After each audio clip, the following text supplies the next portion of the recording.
Hello, everybody. You're reading with Jimmy, and this is part 3 of a 3-part analysis of the House of Usher by Edgar Allan Poe. Sorry, the fall of the House of Usher. And we left off in the second part with Madeline no more and Usher deciding to preserve her corpse to its final interment in the vault downstairs. One in which I did not feel at liberty to dispute this proceeding of taking her down to the vault. The brother had been led to his resolution, so he told me. It's very important in analyzing the narrator and motivations, as we'll see.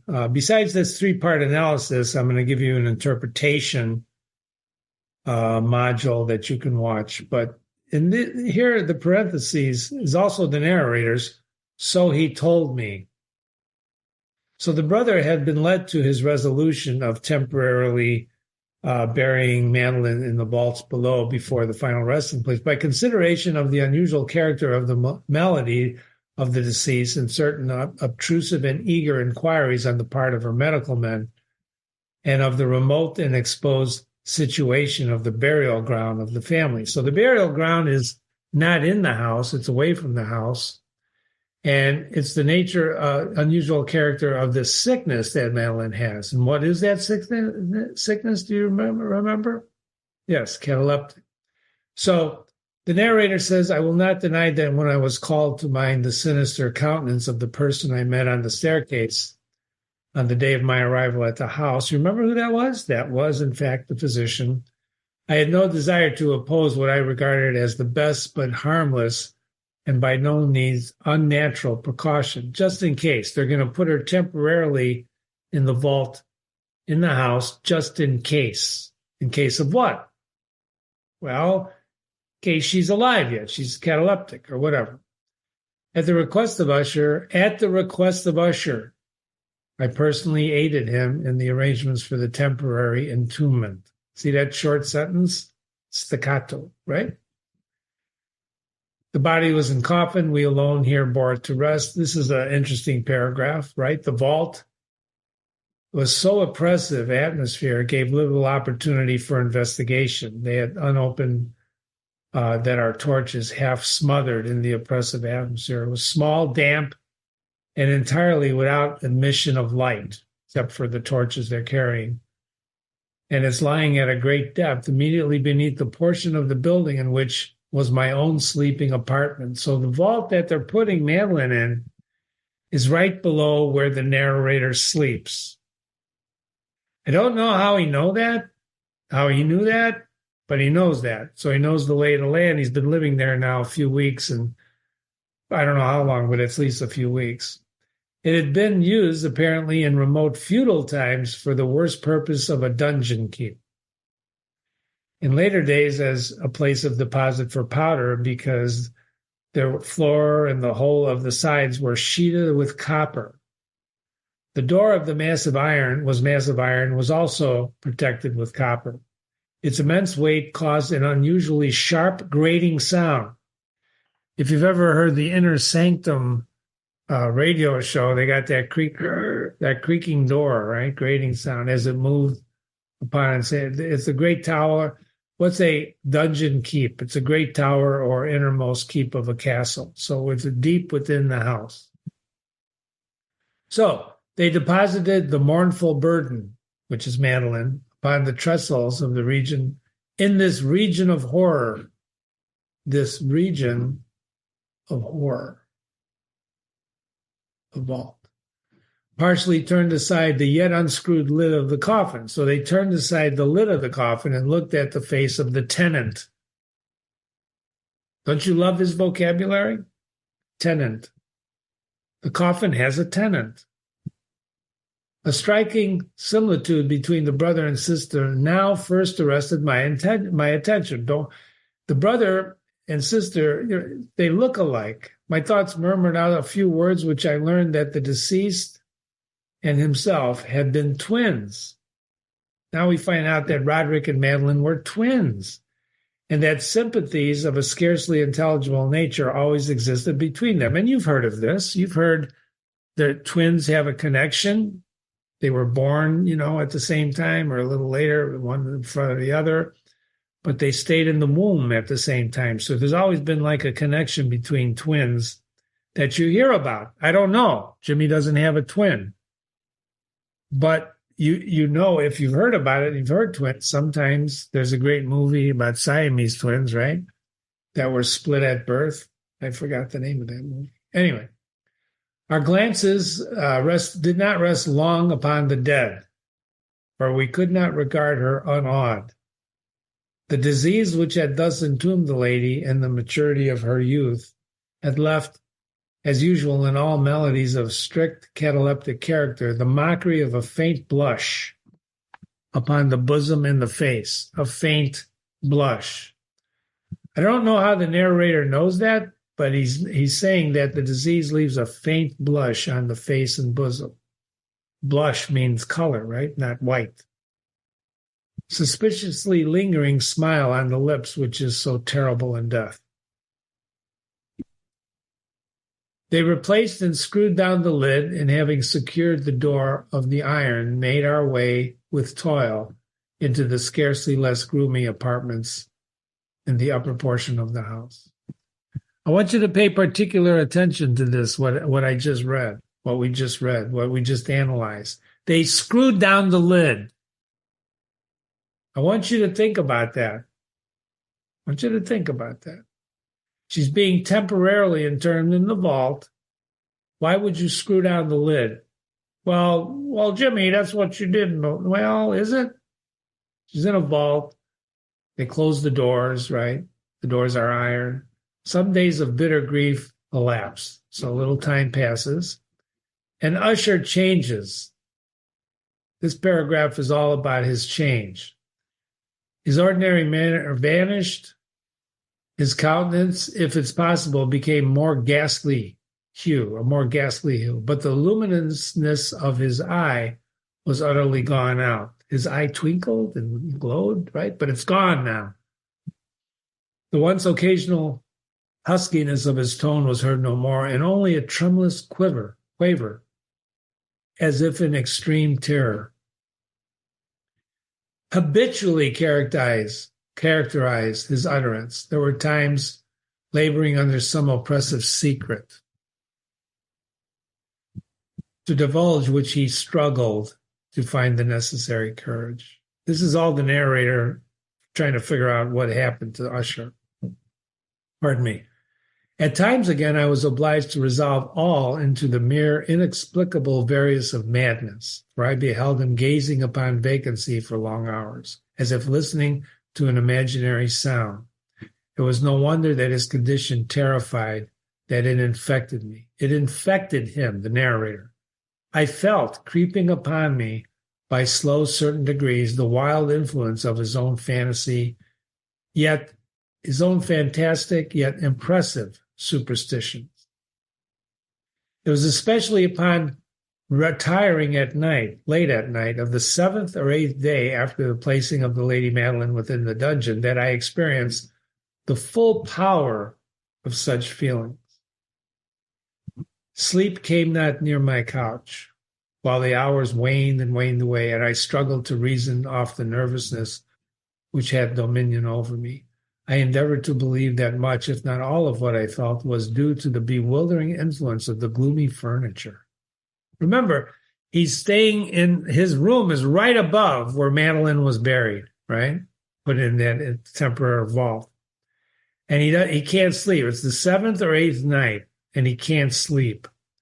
He's being affected by the surroundings, by Usher's change in terms of being even more depressed and horrible and full of terror. But his efforts are fruitless. He can't shake it.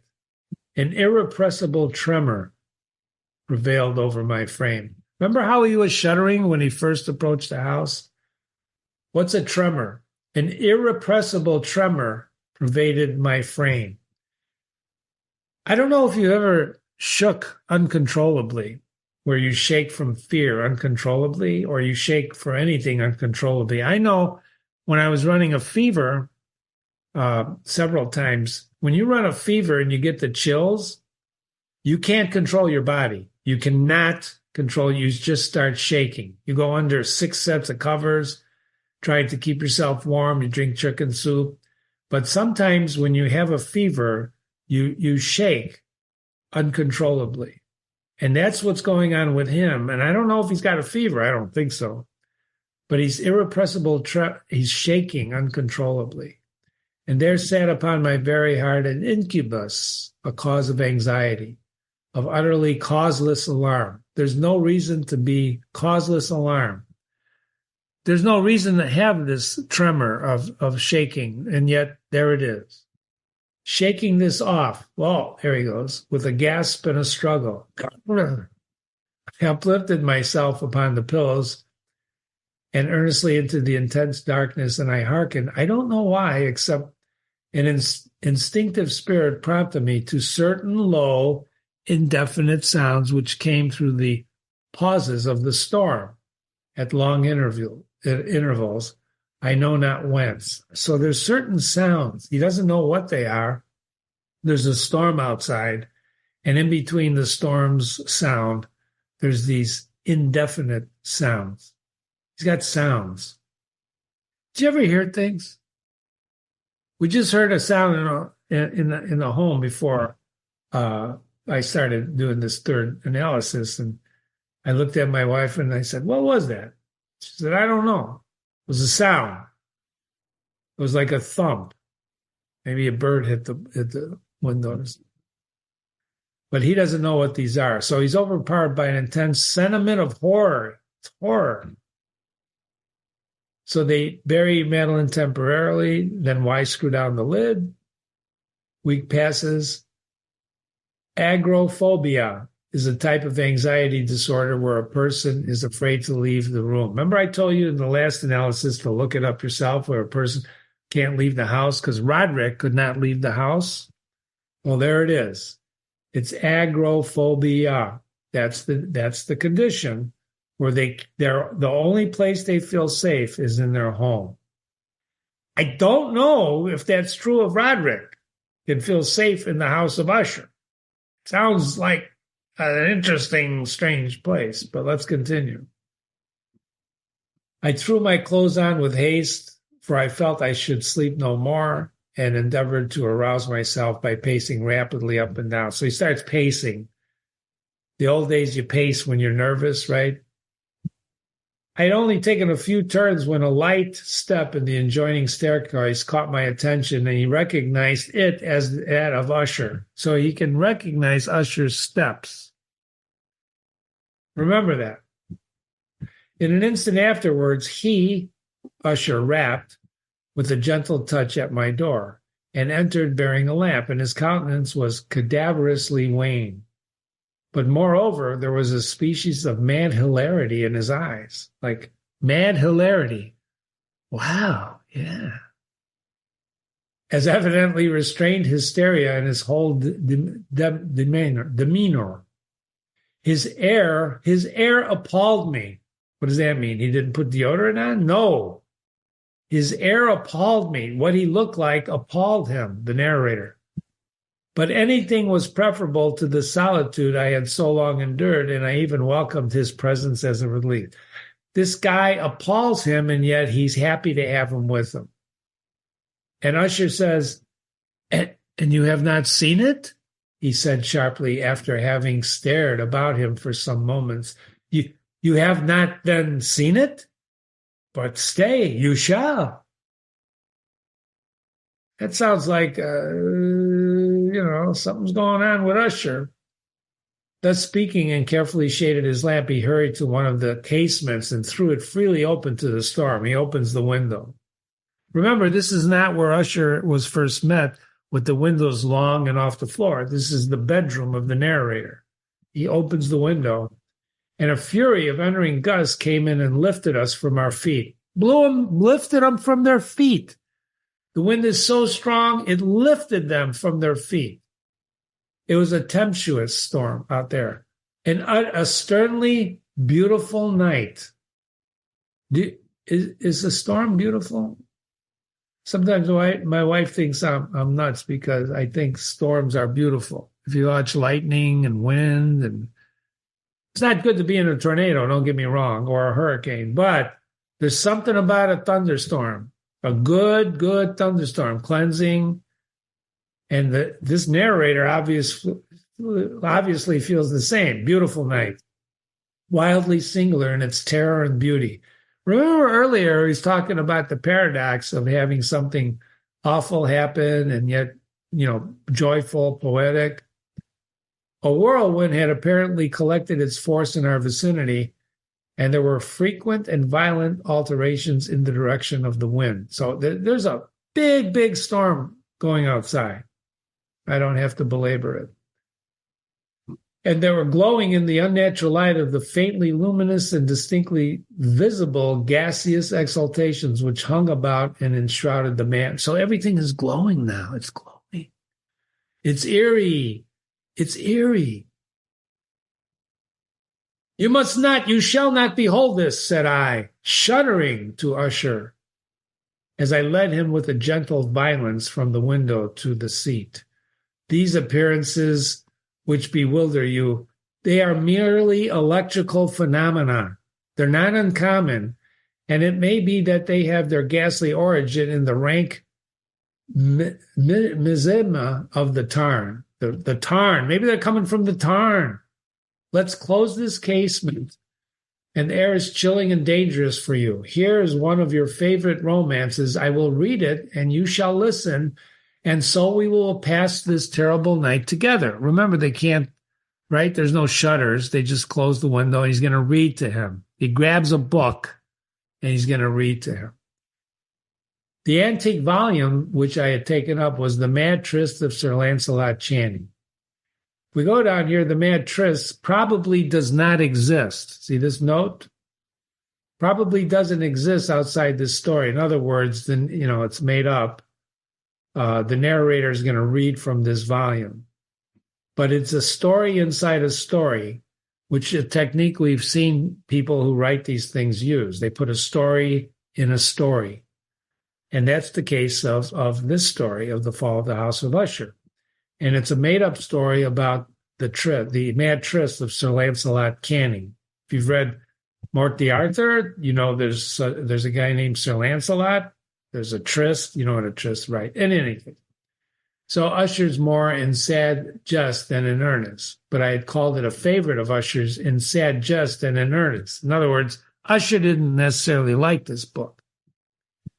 There's little in its uncouth and unimaginative proximity which could have been interest to the lofty and spiritual ideality of my friend. So there's nothing in this book that would interest Usher, but he grabs it because he wants something. He's got to do something.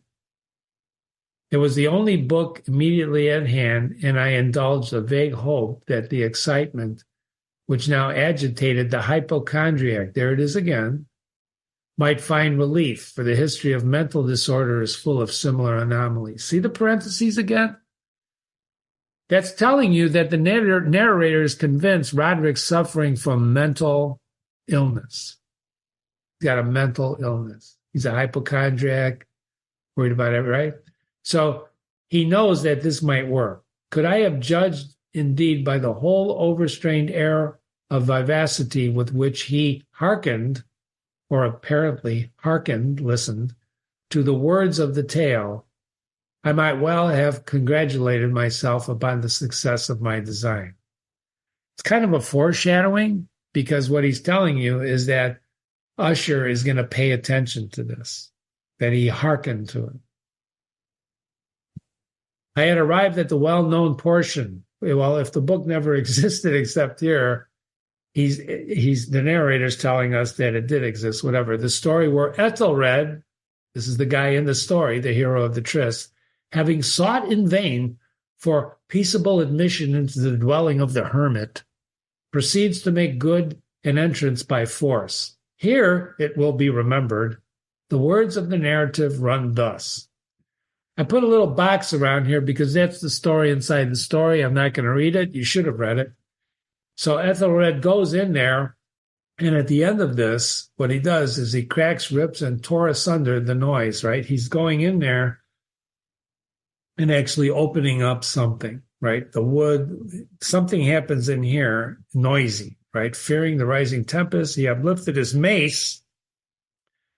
And you know what a mace is, right? It's that ball of iron, it's got spikes on it that knights used to use. He uplifts it and with blows make quickly room in the plankings of the door. He's knocking through a door with his mace. At the termination of this sentence, there's 110 words in this sentence. 110! Oh! At the termination of this sentence, I jumped, I started, and for a moment I paused. For it appeared to me, although I at once concluded that my excited fancy, my imagination had deceived me, it appeared to me that from some very remote portion of the mansion there came indistinctly to my ears what might have been in exact similarity of character, the echo, but a stifled and a dull one for sure, of the very cracking and ripping sound Lancelot had so particularly described. A lot of words in that sentence too. He's hearing what he's reading softly in the remote portion of the mansion, but he's hearing something breaking down a door. It was beyond doubt, he says, the coincidence alone which had arrested my attention, for amid the rattling of the sashes and casements and ordinary commingled noises, okay, prolixity is the state or quality unnecessarily of being tediously wordy.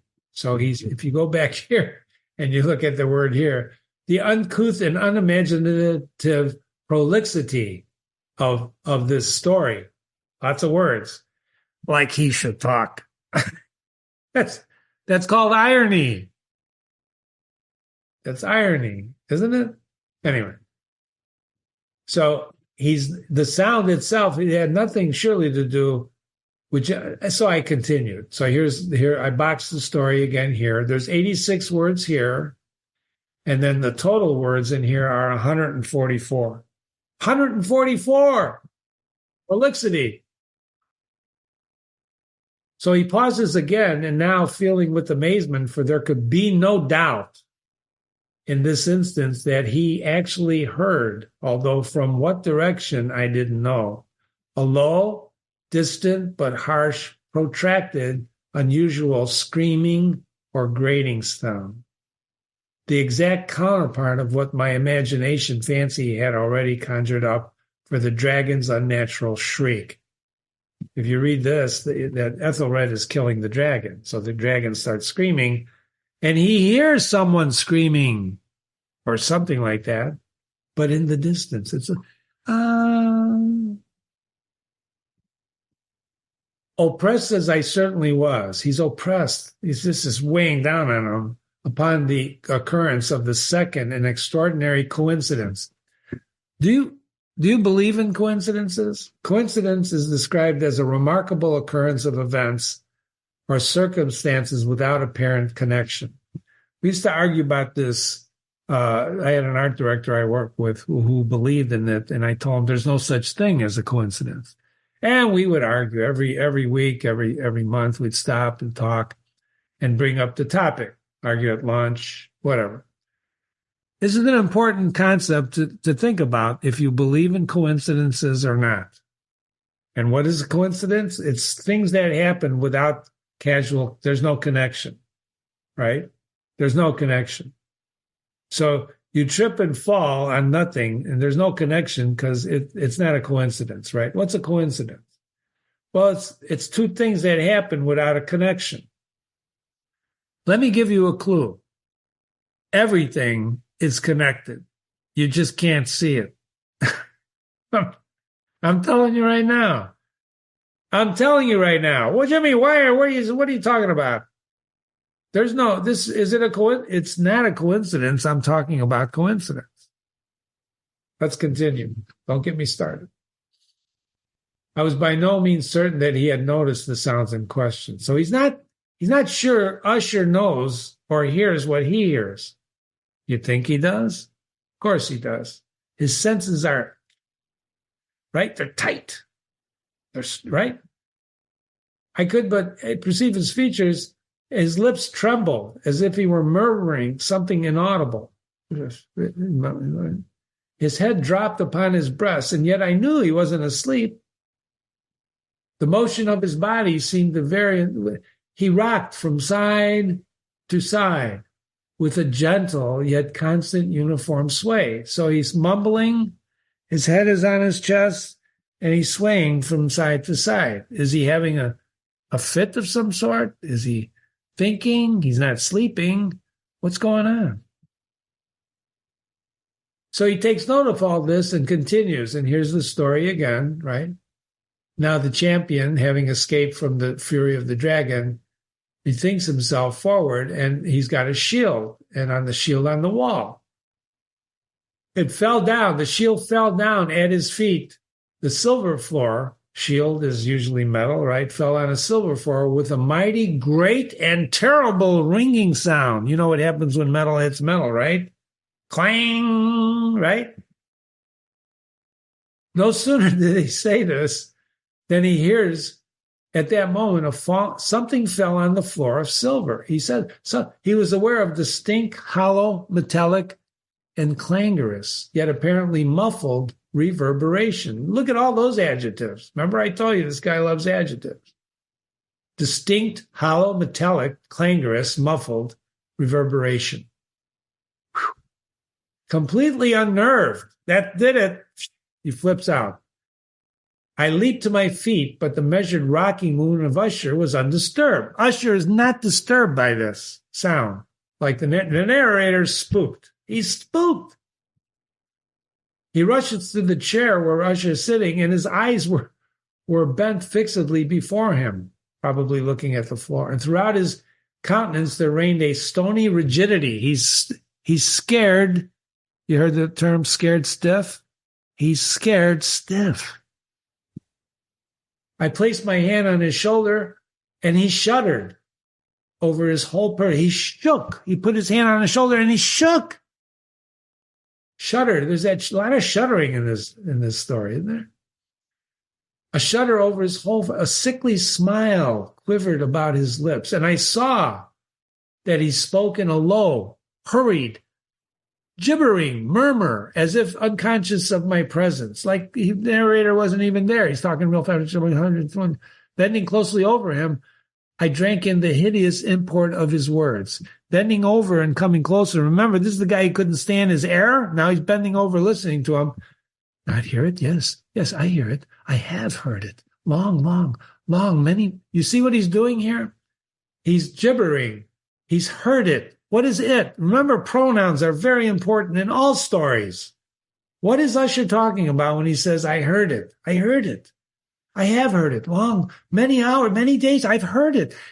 Yet I dare not. Oh, pity me, miserable wretch that I am. I dared not speak. We have put her living in the tomb. See the note, the use of italics. Italics. We have put her living in.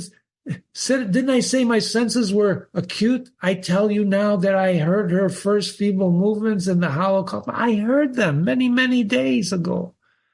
Yet I dared not speak. Why wouldn't he speak if he heard him? And now tonight, Ethelred, he laughs.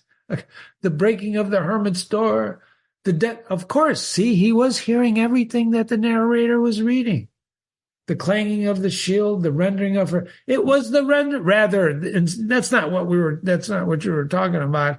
It was the rendering of her coffin, the grating of the iron hinges of the prison, her struggles within the oppressed archway of the vault. Oh, whither shall I fly? Will she not be here anon soon? Now? Is she not hurrying to upbraid me for my haste? What does that mean? His haste. What haste? For putting her in the vault so soon. For screwing down those screws onto the lid. Have I not heard her footsteps on the stair? Do I not distinguish the heavy, horrible beating of her heart? Madman! He calls himself madman. He springs to his feet and shrieks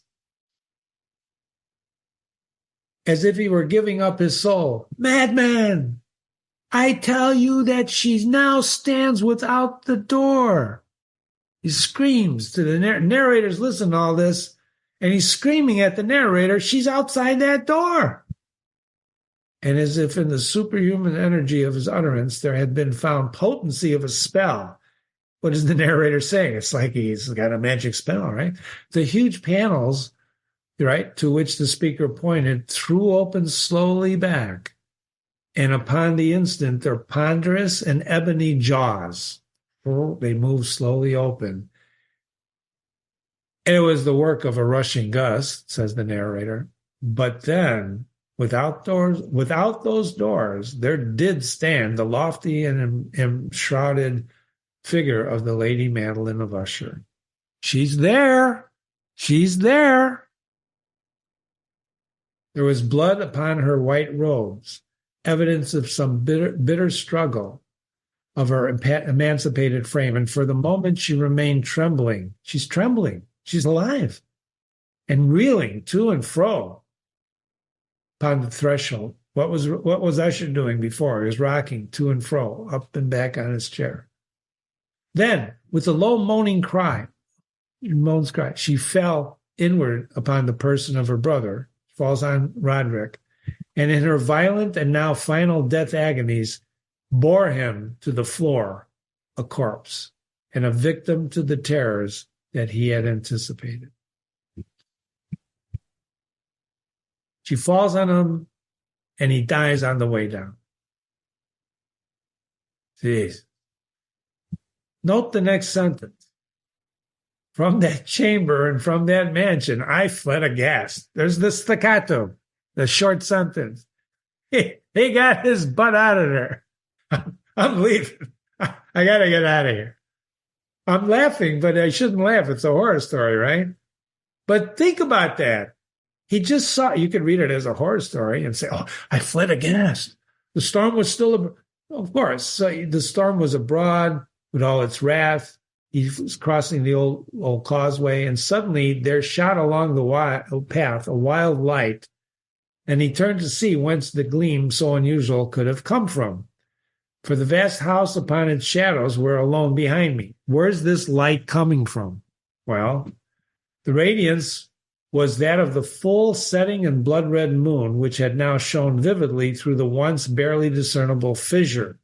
The moon is coming through the crack in the house. Remember that little crack? That little zigzag crack? Well, the moon is coming through there. Look at the way this guy paints with words. This is an amazing passage. Amazing passage. The blood-red moon is coming through the fissure of which I have spoken, extending from the roof of the building in a zigzag, and while I gazed, the fissure rapidly widened. The fissure is getting bigger. It's like the earth splits in an earthquake, and there came a fierce breath of the whirlwind, and the entire orb of the satellite burst at once upon my sight. What is he saying? That the moon exploded? That's what he's saying. The satellite. The satellite burst. But the moon didn't explode. What's happening is the house is exploding. My brain reeled as I saw the mighty walls rushing asunder. There was a long, tumultuous shouting sound, like the voice of 1,000 waters. There's some kind of shouting sound. And the deep and dank tarn at my feet closed sullenly and silently over the fragments of the House of Usher. Oh my God.